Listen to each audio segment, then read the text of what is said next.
In 1921, a single city block in North Tulsa, Oklahoma, the 100 block of Greenwood Avenue, contained 4 hotels, 2 newspapers, 8 doctor's offices, 7 barber shops, 9 restaurants, and half a dozen real estate and law firms, all of them black-owned, 1 block. And it wasn't even the most impressive block. By the spring of that year, the Greenwood District held at least 191 businesses, a hospital, a library, 2 schools, and 15 black physicians, in a neighborhood of roughly 10,000 people. A dollar spent in Greenwood, people said at the time, circulated through dozens of hands before it ever left the district. The wealth didn't trickle, it churned.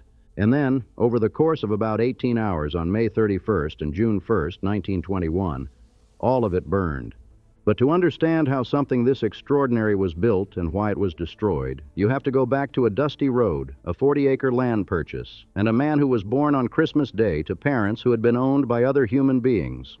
Otto W. Gurley came into the world in 1868 in Huntsville, Alabama. His parents, John and Rosanna, were formerly enslaved. He grew up in Pine Bluff, Arkansas, educated himself, married his childhood sweetheart, Emma, and worked as a teacher and then a postal carrier. At 25, he joined the Cherokee Outlet Land Rush of 1893 and staked a claim in Perry, Oklahoma, where he ran a general store and served as the principal of the town's school. He was not a man who waited for invitations.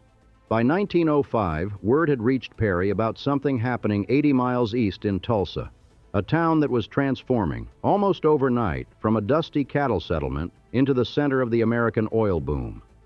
The Red Fork oil strike in 1901 had turned heads, but it was the Glen Pool discovery in November 1905 that remade everything.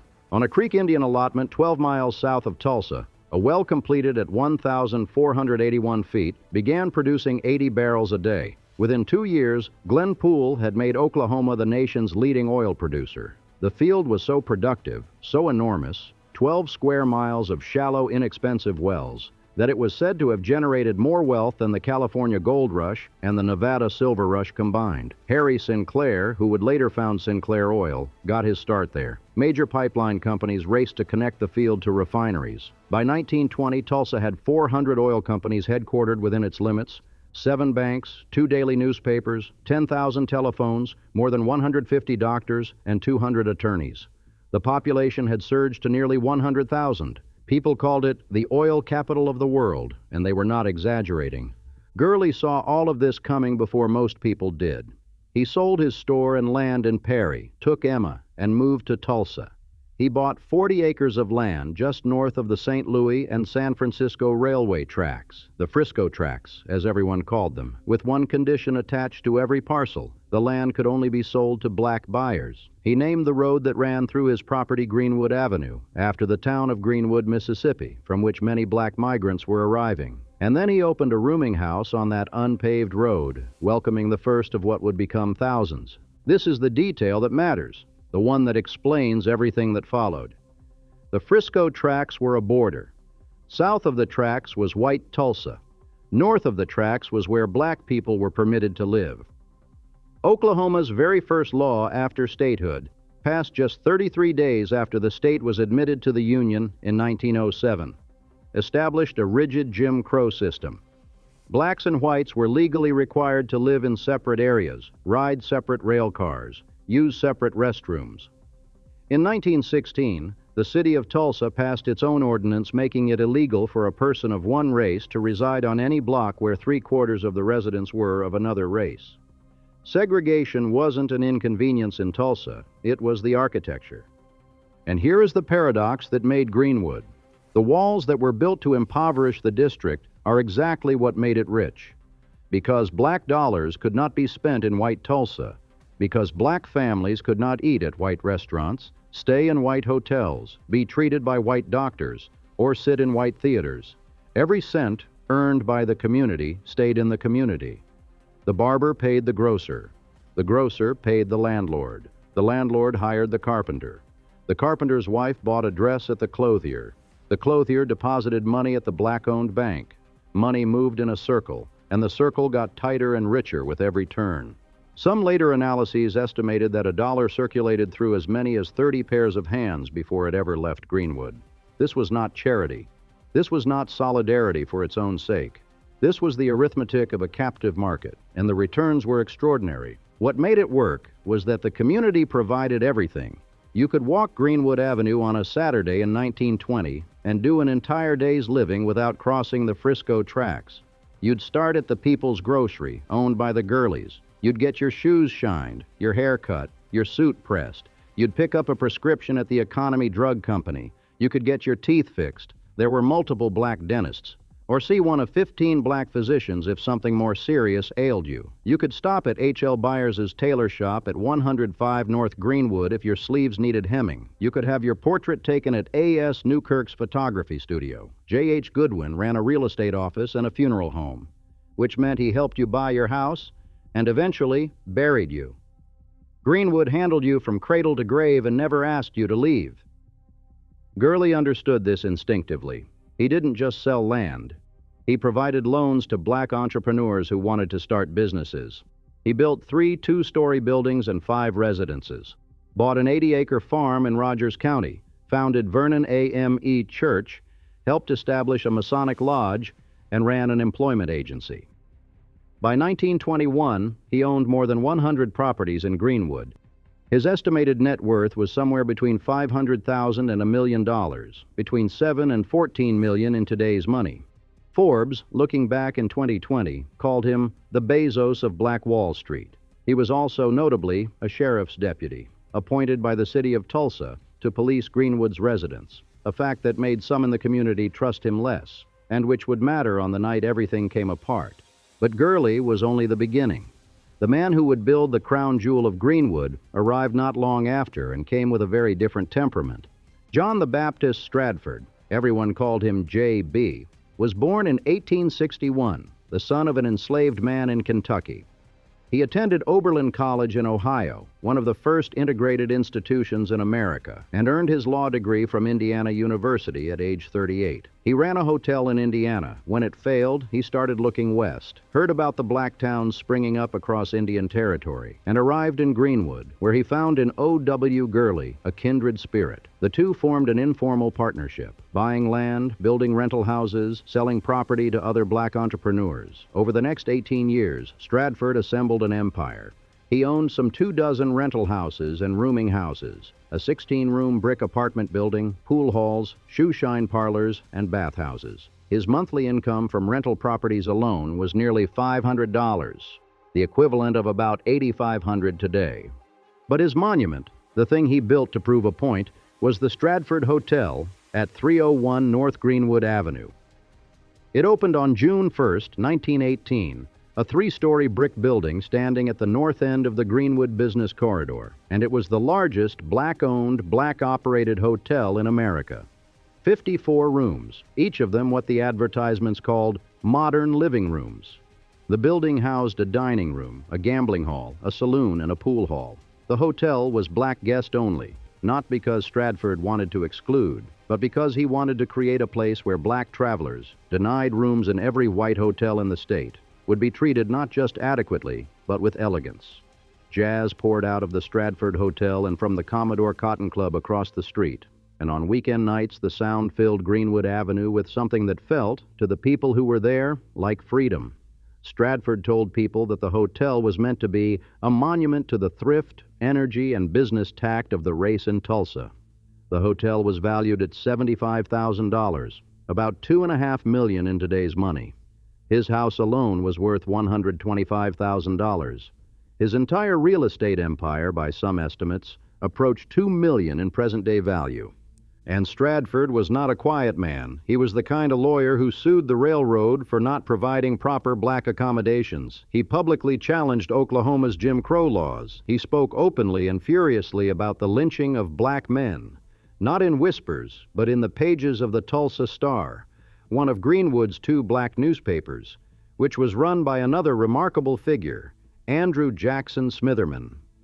Smitherman's printing plant alone was valued at more than $40,000 and employed both white and black workers. It was one of the best-equipped black-owned printing operations in the country.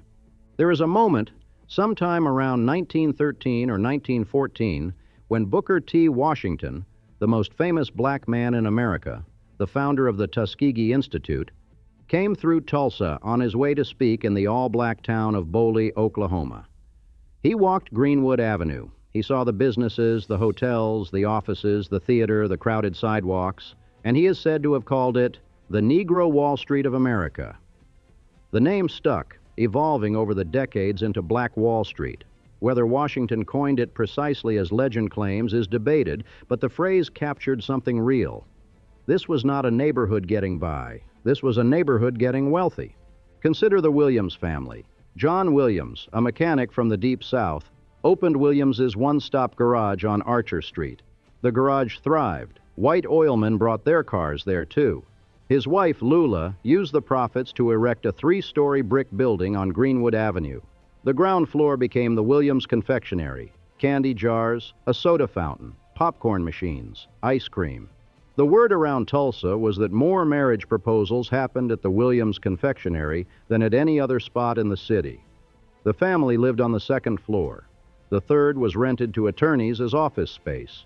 Then, in 1914, Lula opened the Dreamland Theater next door, a $10,000 investment housed in a 2-story brick building right in the heart of the business district, 750 seats, silent films accompanied by live piano, vaudeville acts and live musical reviews, boxing bouts. Tickets cost 15 cents.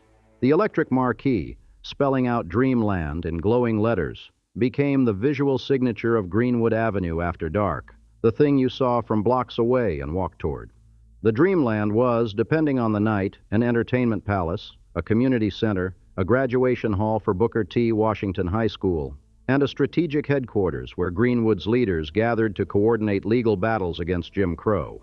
When Oscar Michaud and other black filmmakers began producing movies in the mid-1910s, the Dreamland was one of the first theaters to screen them. By 1921, Lula had opened 2 more Dreamland locations, one in Muskogee and one in Ocmulgee, making the Williamses operators of a small black-owned theater chain. The 1914 Tulsa Star, in a booster edition profiling Oklahoma's leading black entrepreneurs, gave John and Lula each their own separate profiles.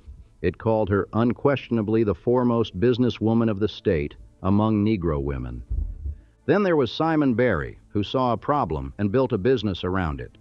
Taxi services in Tulsa were whites only, so Berry, sometime around 1916, started his own jitney service, a Model T Ford convertible, a nickel a ride, and you told him where you wanted to go and climbed in with whoever else was already aboard. He stuffed passengers in, hung them off the running boards, and turned a segregated inconvenience into a transportation company. He built a mechanic garage where he trained black mechanics. He expanded into a full bus line. And then, in 1925, Berry earned his pilot's license, one of very few black Americans in aviation at the time, bought an open cockpit biplane, and with his business partner James Lee Northington, launched what is believed to be one of the first black-owned charter airline services in the United States.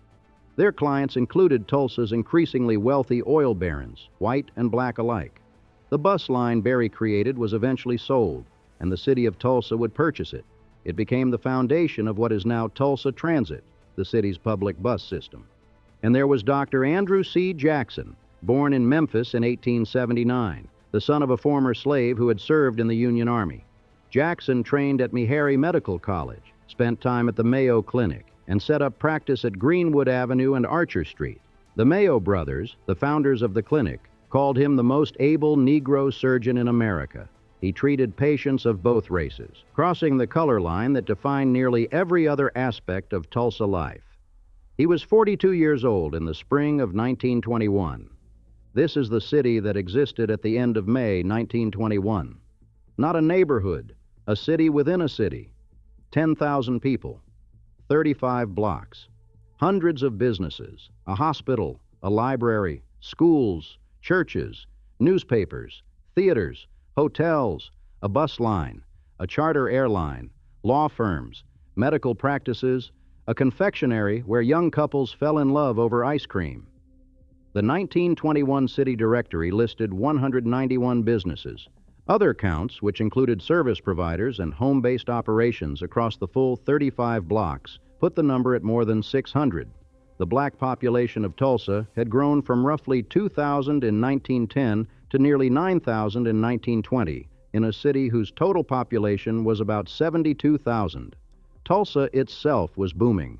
400 oil companies had set up headquarters there, earning it the title Oil Capital of the World. And while the oil wealth mostly flowed into white hands, the service economy around it, the cooking, the cleaning, the laundering, the driving, the mechanical work that kept the oilmen's cars running, funneled wages into Greenwood, where those wages multiplied in the closed loop of a segregated economy. When white oilmen needed their Cadillacs fixed, they went to John Williams' garage, and John Williams' profits went into Lula's Theater and Confectionery, and the theater and confectionery paid their employees, and those employees spent their money at other Greenwood businesses. The money spun. It is tempting to call Greenwood a miracle, but it wasn't. It was what happens when talented people are locked inside a boundary and decide to build everything they need within it. And the problem with that, the terrible structural problem that no amount of entrepreneurship could fix, was that everything they built was concentrated in one place. 35 blocks, one district, one target. A dollar that circulates 30 times inside a community builds extraordinary wealth, but it also means that every business, every home, every institution exists within walking distance of every other. There was no satellite neighborhood, no second location, no backup. If the district fell, everything fell. On the morning of Monday, May 30th, 1921, a 19-year-old black shoe shiner named Dick Rowland walked into the Drexel building at 3rd and Main Street in downtown Tulsa. Segregation law prohibited him from using the restroom in the building where he worked, so he had to go to the closest colored restroom, which was on the upper floor of the Drexel building. To get there, he had to take an elevator operated by a 17-year-old white girl named Sarah Page. What happened next is still disputed a century later, but the most credible account suggests something mundane. Rowland tripped on the elevator threshold and grabbed Page's arm to steady himself. She screamed. He ran. A nearby store clerk heard the scream, saw Rowland fleeing, and assumed the worst. He called the police. The police, after speaking with Page, apparently didn't consider the matter urgent. Rowland went home. The next day, Tuesday, May 31st, police arrested Rowland. One of the arresting officers was Henry Pack, a black officer. They brought him to the county courthouse. Then the Tulsa Tribune, the afternoon newspaper, published a front-page story. The headline, as many Tulsans remembered it, read, "Nab Negro for Attacking Girl in Elevator." Some longtime residents recalled a second piece on the editorial page, titled, "To Lynch a Negro Tonight." Though no complete copy of that day's Tribune has ever been found, a gap in the historical record that, depending on whom you ask, is either a coincidence or a clue. By evening, a crowd of white men gathered at the courthouse. Their stated purpose was to lynch Dick Rowland. The crowd grew. It reached perhaps 2,000. Inside the courthouse, the sheriff and his deputies barricaded the top floor to protect their prisoner. In Greenwood, word spread. About 30 black men, many of them World War I veterans who knew how to handle firearms and who had returned from fighting for democracy in France only to find none waiting for them at home, armed themselves and drove to the courthouse to ensure that the sheriff could protect Rowland. They had seen this before. They had seen it recently. In August 1920, a white man named Roy Belton, accused of murder, had been seized from the very same courthouse by a Tulsa mob and lynched. The police had done nothing. If a white suspect wasn't safe from the mob, what chance did a black teenager have? And they had seen what happened in other cities during the Red Summer of 1919, when racial violence erupted in more than 24 American cities: Chicago, Washington, Elaine, Omaha. The black veterans of Greenwood were not going to stand by. They were not going to let Dick Rowland be dragged out and hanged from a tree. The sheriff told them to go home. They left, but the white mob grew. And later that night, the black men returned, perhaps 75 of them this time. There was a confrontation. A white man attempted to disarm a black man. A shot was fired. By whom, no one has established definitively. And then, as multiple accounts describe it, all hell broke loose. A running gunfight erupted and moved north toward the Frisco tracks. White men broke into downtown pawn shops and hardware stores, stealing guns and ammunition. An earlier attempt to break into the local armory had been thwarted, but the mob didn't need it. There were enough weapons in commercial Tulsa to arm a small army. Tulsa police began deputizing members of the white mob. According to the Department of Justice's 2025 report on the massacre, more than 500 men were deputized in under 30 minutes, many of whom had, moments before, been drinking and agitating for Rowland's murder. A disguised, light-skinned black Tulsan reportedly infiltrated an ad hoc meeting of white city officials and overheard them planning an invasion of Greenwood at dawn. Through the night, sporadic fighting continued. At the Williams Confectionery on Greenwood Avenue, Lula and her 16-year-old son William had been cleaning tables and closing up for the night when the first shots rang out. John Williams grabbed a gun. He and William fired from the windows of their home above the confectionery, keeping looters at bay through the dark hours. They held the building. But holding one building would not be enough for what was coming. Most Greenwood residents tried to sleep. They were confident the worst was over. They had no idea that thousands of armed white men were surrounding their neighborhood, waiting for dawn. At first light on the morning of June 1st, the attack began. It was not a riot. The Department of Justice would later call it a coordinated military-style attack. A mob of as many as 10,000 white Tulsans advanced into Greenwood in an organized sweep, on foot, in automobiles bristling with rifles, and from the air. They looted homes and businesses first, stealing money, jewelry, furniture, anything portable, and then set the buildings on fire. They moved block by block, street by street, structure by structure. A military official who arrived during the violence later told the New York Times, "In all of my experience, I have never witnessed such scenes as prevailed in this city." 25,000 whites, armed to the teeth, were raging the city in utter and ruthless defiance of every concept of law and righteousness. Motor cars bristling with guns swept through your city, their occupants firing at will. And they came with more than torches and guns. Airplanes, private biplanes, likely hired or borrowed from local airfields, circled overhead. Buck Colbert Franklin, a black attorney who had recently moved to Tulsa, watched from his office as the attack unfolded and later wrote what he saw. "I could see planes circling in midair. They grew in number and hummed, darted, and dipped low. I could hear something like hail falling upon the top of my office building.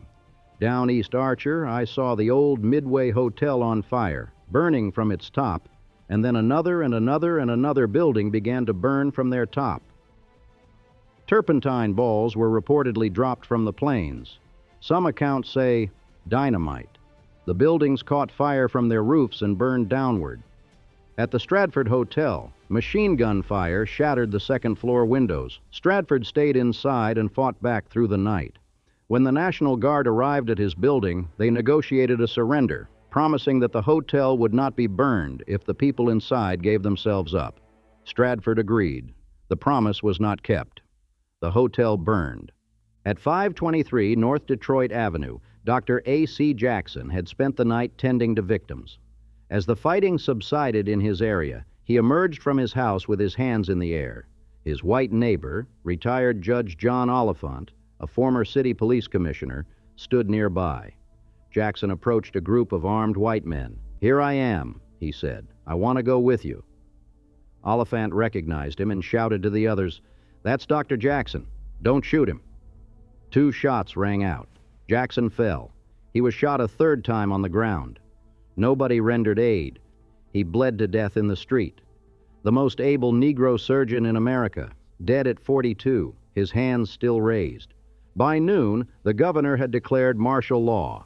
By then, most of Greenwood was gone. The scope of the destruction is difficult to comprehend even in bare numbers. At least 1,256 homes burned, more than 215 others looted but left standing, more than 70 businesses destroyed, including Stratford's Hotel, the Dreamland Theater, the Williams Confectionery, Smitherman's Printing Plant, Gurley's Hotel at 112 North Greenwood, and the Midway Hotel that Franklin had watched burn from its rooftop downward, 12 churches, the Frissell Memorial Hospital, Dunbar Elementary School. The total property damage was estimated at roughly $1.5 million in real estate and $750,000 in personal property. Together, about $33 million in today's dollars, and that figure is almost certainly an undercount. Damage claims filed by residents totaled $2,719,745.61, so precisely itemized that the pennies tell you how carefully people accounted for what they lost, or roughly $40 million today. The official death toll was set at 38, 28 black, 10 white. Almost no serious historian accepts that number. The 2001 Oklahoma Race Riot Commission estimated the dead at between 100 and 300, almost all of them black. The Department of Justice's 2025 report noted that several thousand people were unaccounted for in the immediate aftermath. 6,000 Greenwood residents, more than half the population, were rounded up and marched to internment camps at the convention hall, the fairgrounds, and a local ballpark. Detainees were issued identification tags and could not leave without permission from white supervisors. The mayor announced that anyone who refused to work could be arrested for vagrancy.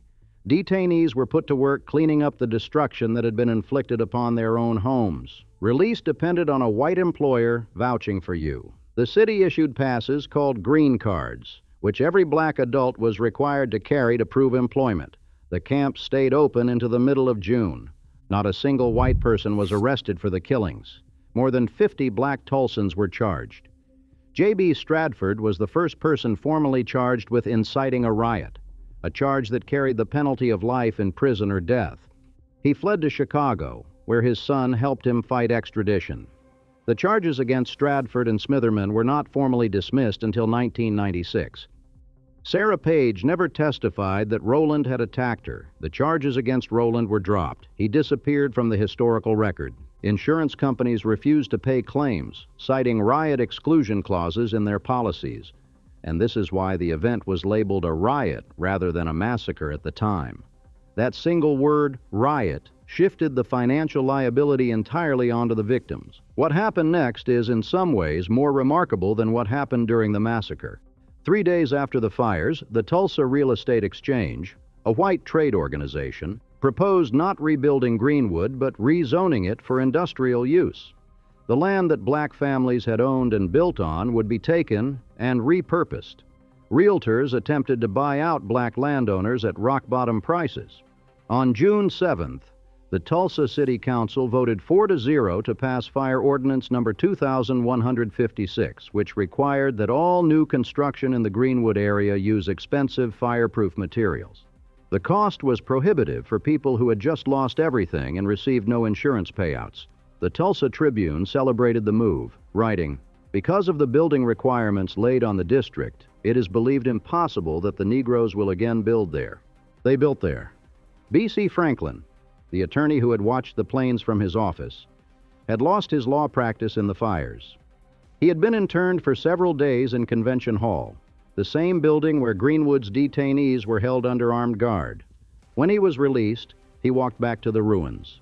He set up a tent on the burned ground of Greenwood Avenue and reopened for business, a lawyer's office made of canvas in a neighborhood of ashes.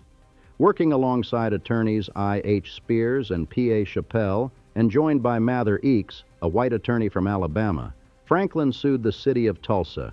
He argued that the fire ordinance was tantamount to confiscation of property. He advised his clients to defy the ordinance and rebuild, and then he defended them when the city tried to stop them. The case went to the Oklahoma Supreme Court. Franklin won. The court ruled that the ordinance constituted an invalid taking of property without due process of law. A black lawyer, working from a tent in the ashes of his own destroyed neighborhood, had beaten the city that tried to erase him. His son, John Hope Franklin, who grew up watching his father read and work in that small Tulsa law office, would become one of the most important American historians of the 20th century. Greenwood's residents, living in tents donated by the American Red Cross, did not wait for the court's decision. They built. Racial pride and self-determination would not permit them to sell, and they spent the entire winter of 1921 to 22 in canvas shelters, hammering, sawing, and laying brick while the Oklahoma wind cut through the camp. The city had refused outside aid for reconstruction, declaring it a Tulsa affair, but the people of Greenwood did not need the city's permission. By December 1921, 6 months after the massacre, more than half of the destroyed homes were in some stage of rebuilding. By the end of 1922, 80 businesses had reopened. By 1925, Greenwood had more businesses than it had before the massacre. The reconstruction was completed almost entirely without help from the greater Tulsa community.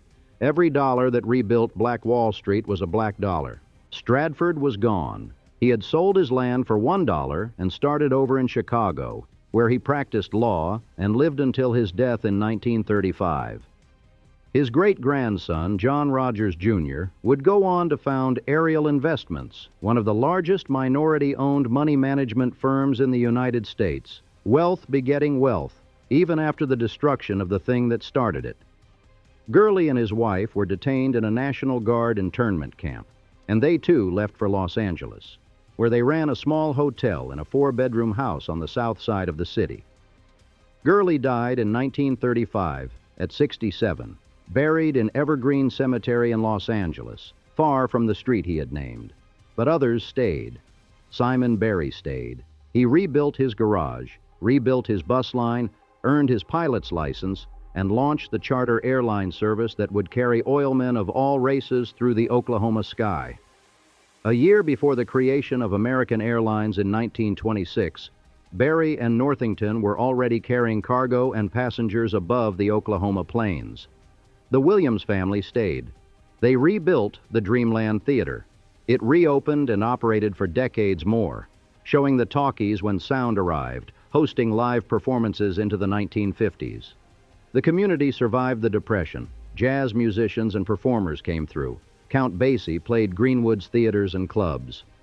One of the riders on Berry's bus line was a young man named Marquez Haynes, who would grow up in nearby Sand Springs and become a Harlem Globetrotter, riding the bus all the way from Sand Springs to the Greenwood neighborhood in his teens. For Black Americans who traveled to Greenwood to do business, take a vacation, or see a show, Tulsa's Black Wall Street was, as one writer would put it, a promised land where black people could build business, own property, and exist in American society in an economically advantageous position. Greenwood survived the massacre. It survived the city's attempt to rezone it out of existence. It survived the Depression. What it could not survive was something it had never anticipated: the end of the walls. But before that final unraveling, something else happened that would shape the story for the next 70 years. The massacre was erased. Not figuratively, deliberately. The Tulsa Tribune, the newspaper that may have published the editorial calling for a lynching, removed the relevant pages from its own archives. No complete copy of the May 31st, 1921 edition has ever been found. The event was not taught in Oklahoma schools. It was not mentioned in Tulsa's official histories. The historian Scott Ellsworth, who grew up in Tulsa, remembered that as a boy in the 1960s and 1970s, he would occasionally overhear adults discussing the massacre. But when he walked into the room, they would change the subject or lower their voices. The state did not form a commission to investigate the events until 1997, 76 years after the fact. For most of the 20th century, the worst act of racial violence in American history was treated, in the city where it happened, as a shameful family secret. When the Supreme Court decided Brown versus Board of Education in 1954, the slow process of desegregation began. In Tulsa, this meant that for the first time, black dollars could be spent in white businesses. The captive economy that had made Greenwood wealthy, the closed loop, the internal circulation, was opened. Families began to shop at larger stores across town. Young professionals moved to new neighborhoods. In 1958, Booker T. Washington High School, the school that had anchored the community since 1913, named for the man who had given the district its nickname, was relocated a mile to the northeast to benefit new suburban developments. The move pulled families and foot traffic with it, and then came the second destruction. In the 1960s, Tulsa's planners needed a route for a new expressway. The city's economy was soft. Greenwood's commercial district, weakened by desegregation and redlining, was vulnerable. Banks had redlined black neighborhoods, denying home and business loans. Urban renewal programs bought properties cheap and demolished them without rebuilding. Into this weakened landscape, the planners placed Interstate 244, the Crosstown Expressway, directly through the heart of Greenwood. The Tulsa Tribune, in May 1967, published a story headlined, "An Old Tulsa Street is Slowly Dying. Greenwood Fades Away Before Advance of Expressway." Ed Goodwin, the publisher of the Oklahoma Eagle, was quoted remembering the early days, the first buildings, the riot, the rebuilding, the prosperity. And now, the article said, they are watching Greenwood Avenue die. The Dreamland Theater's building was auctioned on April 5, 1967. It was knocked down for urban renewal. The rear wall of the old Williams building had stood nearly touching what would become the interstate, a highway placed, as one local council member would later say, to take the heart out of Greenwood. The highway did what the fire could not. It made Greenwood physically unreachable. It severed the north end of the district from the south, broke the pedestrian flow that had sustained the storefronts, and dropped a roaring concrete wall between what remained of the community and the rest of Tulsa. Vanetta Hall Harper, a Tulsa city councilor, would later call the construction the second destruction. She was not the only one who saw a pattern. Miami's Interstate 95 had slashed through over town, known as the Harlem of the South. Nashville's Interstate 40 had cut through that city's black business district.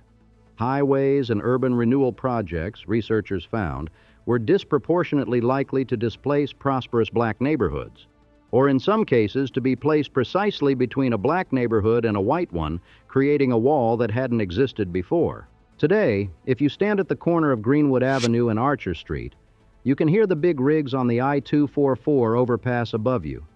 There is a museum now, Greenwood Rising, which tells the story. There are metal plaques embedded in the sidewalks, marking where businesses once stood. The Stratford Hotel, the Dreamland Theater, Nails Brothers Shoes. A single block of black-owned businesses remains on the other side of the freeway. There is a mural celebrating Black Wall Street painted on the underside of the highway overpass. The typical black household in the Tulsa metropolitan area, according to the Joint Economic Committee of Congress, holds 6 cents of wealth for every dollar held by the typical white household. On June 1, 2025, 104 years after the massacre, the city of Tulsa announced that descendants of survivors would be offered some form of reparations for the first time. No insurance claims from 1921 were ever paid. No compensation of any kind was provided in the century that followed.